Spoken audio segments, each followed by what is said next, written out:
Hi, welcome to Start Grow Manage Live, LinkedIn Live. Hope you all can join me soon. Every once in a while, you might hear a disembodied voice. That's Carla. She's running the tools in the background. She might, say something here or there. Uh, so you may hear that. So why don't we get rocking and rolling? Today, we're going to talk about how to turn the people that you meet into business growth. All right, all right. So, it's interesting. Um, a lot of people always talk about, you have to network, you have to network, you have to network, you have to network.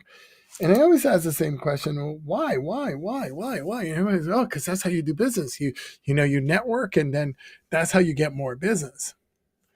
But there's a right way and there's a wrong way to network. So yes, you can network to get business. That's one strategy that you can use to grow your business, and it's a very powerful strategy because you get in front of the people that you want to sell to. But it is really important that you are networking in the right place. So that is really key. So we're going to talk a little bit about that today, right? And part of part of what you want to think about today as we go through the fundamentals of networking is you want to look at your own process, right? What are you already doing? What could you do that's on our list that could make your process a little bit better? And I do want to take a little time to talk about upfront that when you network, you really want to target your ideal clients. You want to network in a place where they are hanging out. And if you're not going to go for your ideal clients, at least go where your ideal partners are, the people that are um, the people that can introduce you to your ideal clients, right? Because if you're not attending those events, the events where your ideal client is, you're wasting your time, right? Because you don't have potential clients there. And if there's not either ideal clients or what we call centers of influence, COIs or influencers, you know, you you miss the opportunity to really build something, to really build the kind of relationship that's going to give you clients forever. So what we see is that most often, like, you go to your local chamber or you go to a BNI network, but they're not the people that you serve. So I do want to emphasize a whole bunch of times, I'm probably going to talk about this more than you guys care about it, is that you really have to define who's your ideal client. Who's your ideal client profile? Who's your avatar? Who's the buyer vertical person that you want to sell to? The more you know that, the more important that these three little words become: location, location, location. Because then you can network exactly where they are, right? And you want to do your homework. You want to do your homework. If you're going to network where they are, you want to connect with the event host, right? You want to find out who the most interesting prospects are. Who are the people that are going to be there that you should absolutely talk to? You want to set up some stuff. If you know the event host, communicate with them, see if they know the people that you need to meet, see who the influencers are, so that you can really target your networking. Don't just go to every network event that everybody invites you to. If your ideal client is not there, it is not a good use of your time. If there's going to be 200 people there and only two of the people that you're selling to, not a good use of your time, right? Unless it's somebody that you specifically want to meet. That is not a good use of your time. But if there's going to be 300 of the people that you sell to there, then it's an absolute great use of your time, right? So that way you can see if the event host can introduce you to the people that are attending, the interesting people that you think are your clients. And it always carries a lot more weight to the people that show up to the networking event when you get introduced by the person who's hosting the event, right? And so that's that about pre-event, right? So that now that you've looked at pre-event, next we want to think about, well, what happens when I go to the event, right? When I get there. I don't know about you, but in the beginning, it was so awkward for me at the beginning to introduce myself. Like I was always like, I use a different line for every single person, and it was always clunky and hard, and I could never quite get it out of my mouth, and my tongue, kind of tripped over itself as I was going through stuff until I learned this framework. And when I learned this framework, it really helped me introduce myself in a way that even if I was at an event that was not filled with the people that I solved the problem for, the person that I was talking to knew what I did and knew who I needed to talk to. Right. And so my recommendation is that you use this formula that I'm about to show you to introduce yourself every time, and that you sharpen it and sharpen it and sharpen it and sharpen it until it just rolls off your tongue. Okay. And the formula is simple. I help your ideal client profile, the problem you solve, by the solution you provide, right? And then if you want a little extra credit, you can say so that they transformation without whatever the agitation is. Now, when you look at this, you're like, what the heck does this mean, Joe? I know when I looked at this for the first time, I was like, I don't know what that all means. Like that's all too wonky until I started doing it for myself. When I started doing it for myself, then it became simpler because then I could just walk up to people and say, I help MSPs profitably grow their business by teaching them to build a business machine so they can have more money, have more time, have more fun, spend time with their family, and do it without the grind, right? So that's what that formula looks like when you're actually out there doing it, doing it, doing it. And so what happens is if you work for accountants and you say, I work with accountants by helping their technology, helping them keep the technology out of the way so that they can deliver better results to their clients without the pain, right? Then somebody in that meeting is going to go, oh, I know an accountant. Let me introduce you. And they're going to walk you right, or they're going to grab you by the wrist and walk you right over to that person. And that's really the opportunity that you have every single time that you introduce yourself. See, when you introduce yourself, you want whatever it is that you say to elicit the question. How do you do that? When you hear that question, you know you did your job. You know you did your job. So you need to say as little as possible. Everybody wants you to just talk. Don't. You say this and then you be quiet and you see what they say. Right? And it helps you introduce yourself every time after time after time. So now that you know how to introduce yourself, the next thing that you want to know is how do you leverage the people that are influencers in a meeting? And the question is, how do you even know who the influencers are, right? How do you figure it out? Well, when you walk through the door, right, you're going to identify those centers of influence because they're going to be the person with all the people standing around them. Everybody's laughing. Everybody's paying attention to what they're saying. Everybody's really checking. They are a center of attention, right?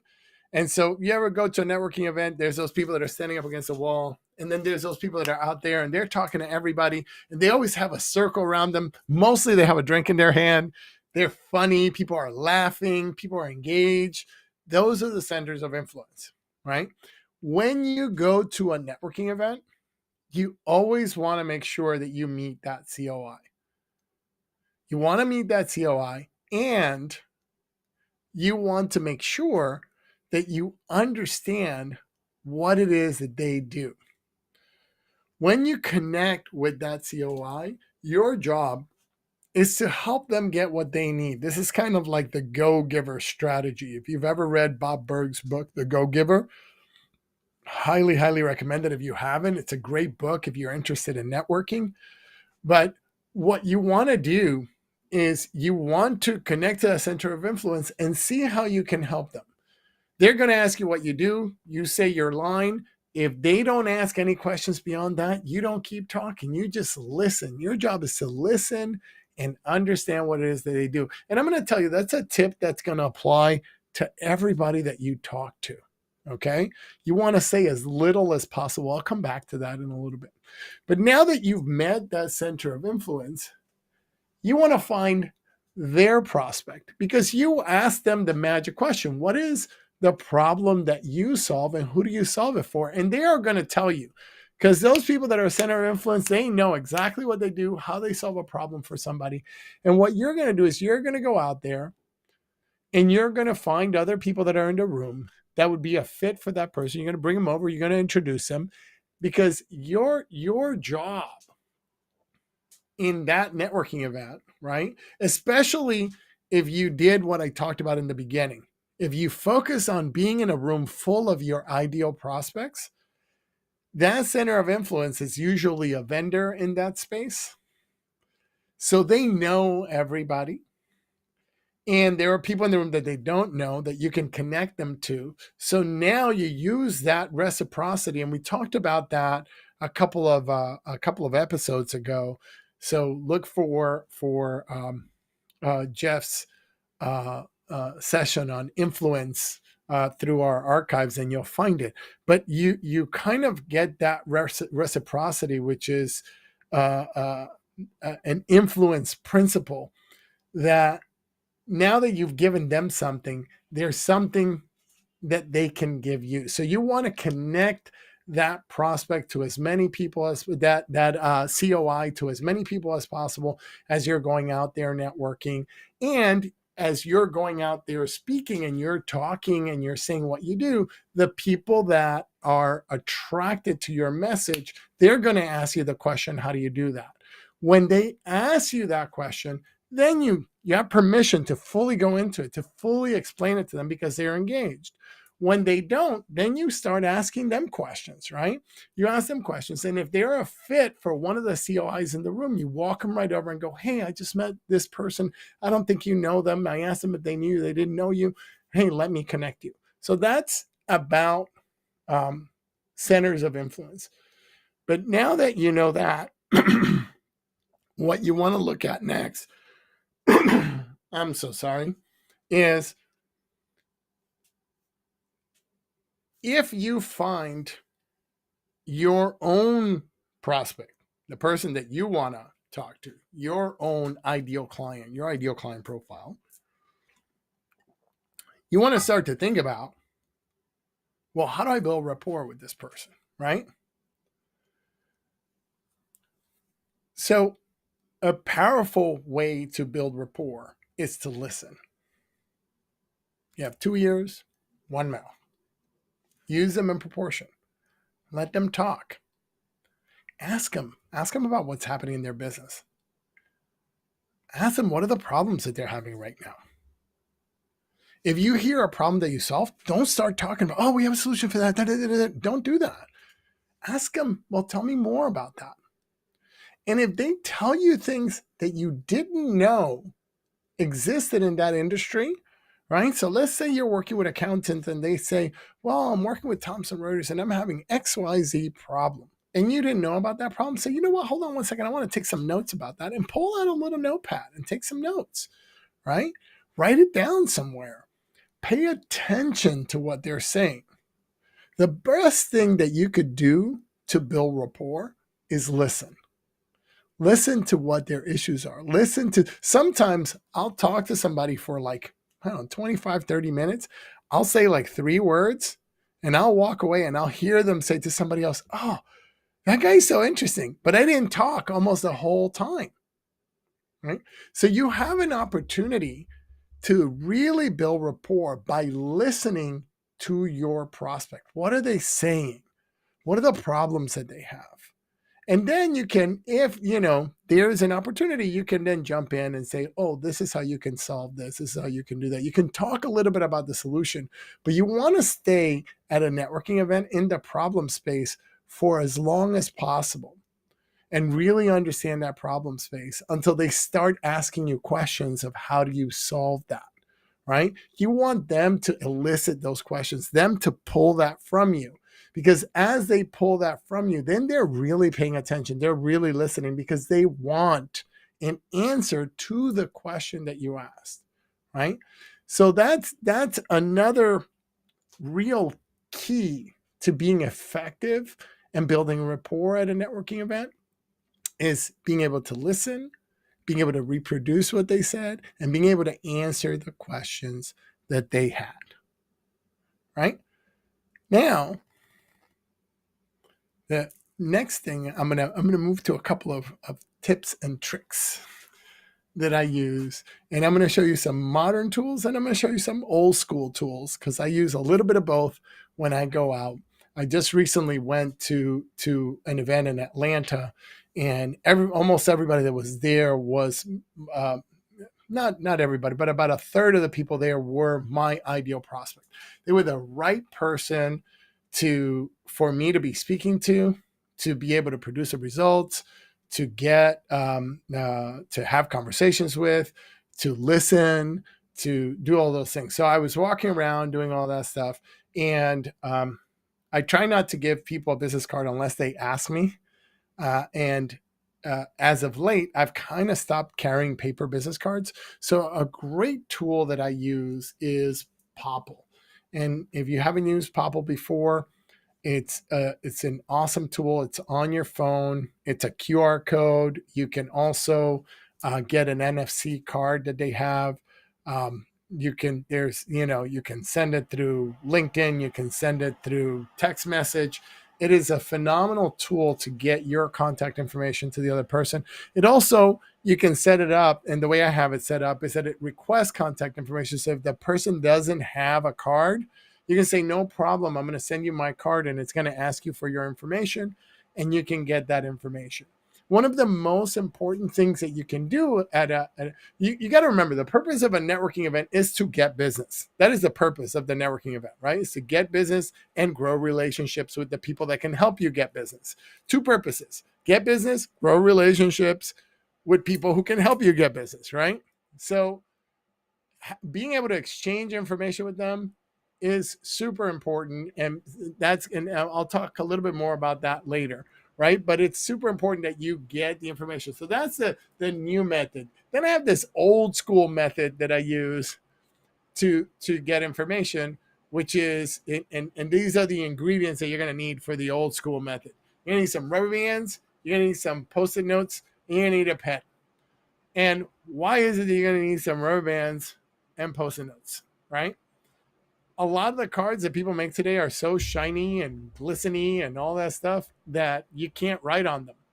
And so I like when I put somebody in Popple, I can make a note directly into Popple that lets me know what I want to talk to that person about.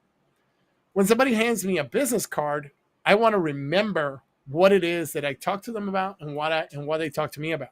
If the card is shiny and glistening, I wrap a post-it note around it and I write some notes. But what I found is that if I put all those cards in my pocket together with the post-it cards, the post-its fall off.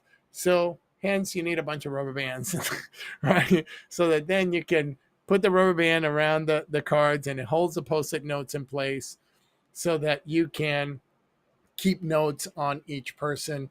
And if they're your ideal prospect, you absolutely, if they're a partner, somebody who can refer business to you, you definitely want to put an action there that you're going to take with them.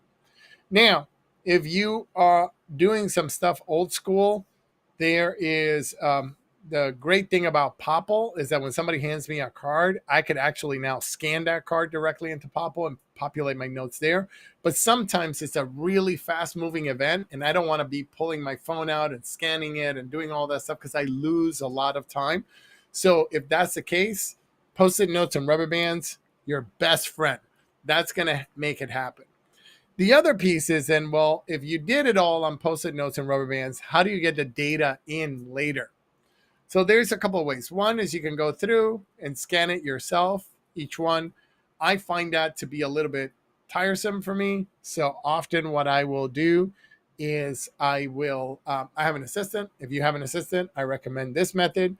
You just take all the business cards together, line them up. If you wrote notes on them, great. If you didn't, whichever ones you need to get those notes there. And you take a picture, you send it to your assistant, and they put them all into your CRM, and then you can update your notes in the CRM. It's much easier once all the information is in the CRM to update the notes there than it is to do the whole scanning and blah, blah, blah, and all that stuff, and then importing it into the CRM. Now, that's all good and well. You went to an event, you got a bunch of leads, you're all excited, but you still don't make any money. And this happens all the time. I can't tell you how many people I talk to that some are our clients, some are not, that will go to an event and be like, oh my God, I went and I got these 10 people and da-da-da-da-da, and they think that that's it. That that's enough.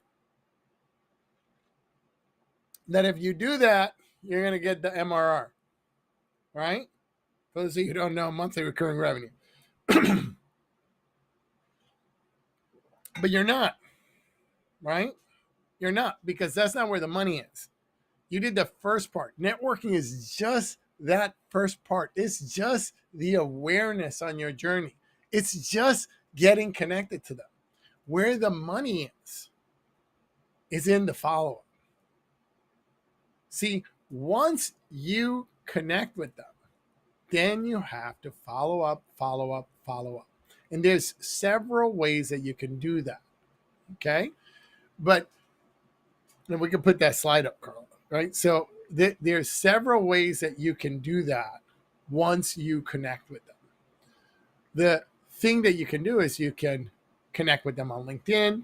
You can connect on them on social, right? If your avatar is whatever social your avatar is in, for most of us is LinkedIn. For a lot of us is Instagram, right? Like, let's say, for example, you're working with orthodontists or home designers. They're going to be all over Instagram. They're not going to be on LinkedIn mostly. They're going to be on Instagram. So you have to find your ideal prospect wherever it is that they are, right? You can write thank you notes. If you got their address from their card, write them some snail mail, right? So once you've gathered all the leads, you have to follow up at least within 72 hours. And then you put a keep in touch campaign in your CRM. And you have to touch base with them at least 12 times in the next 4 or 5 months if you want to stay top of mind.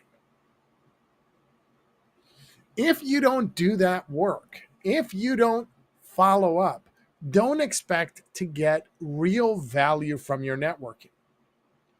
Because only about 3% of people are ready to buy right when they meet you. Right?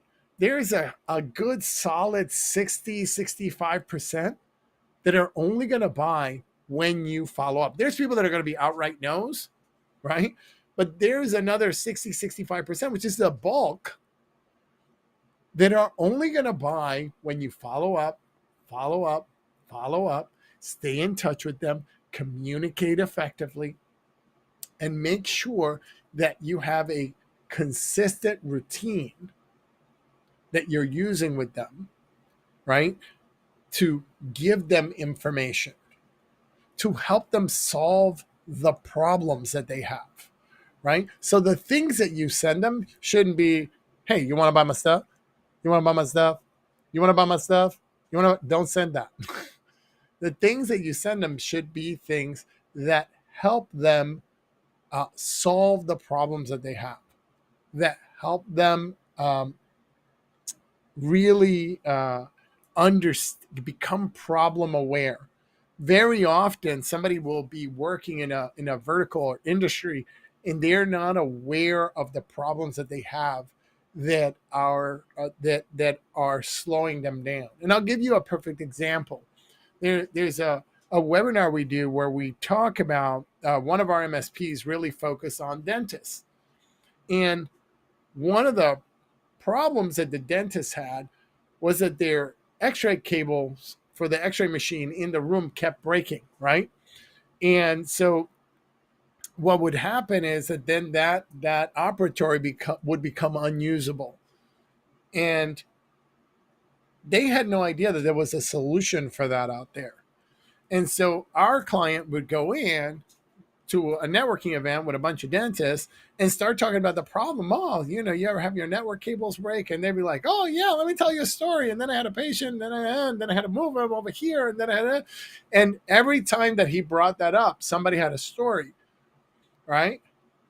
And at some point, they would turn to him and go, well, what do you do?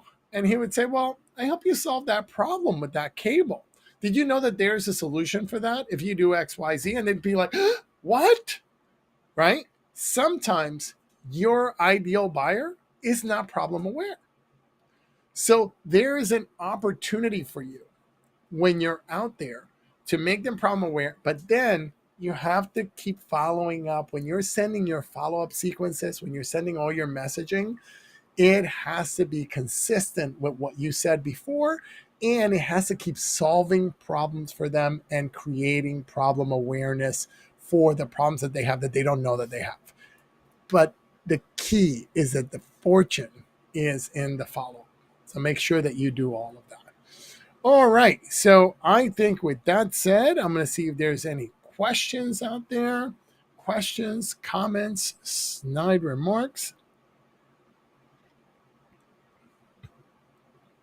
There may be nothing else going on out there. Well, this has been an absolute blast. It was great seeing all of you on today, and I hope to see y'all again soon. Remember that you are loved.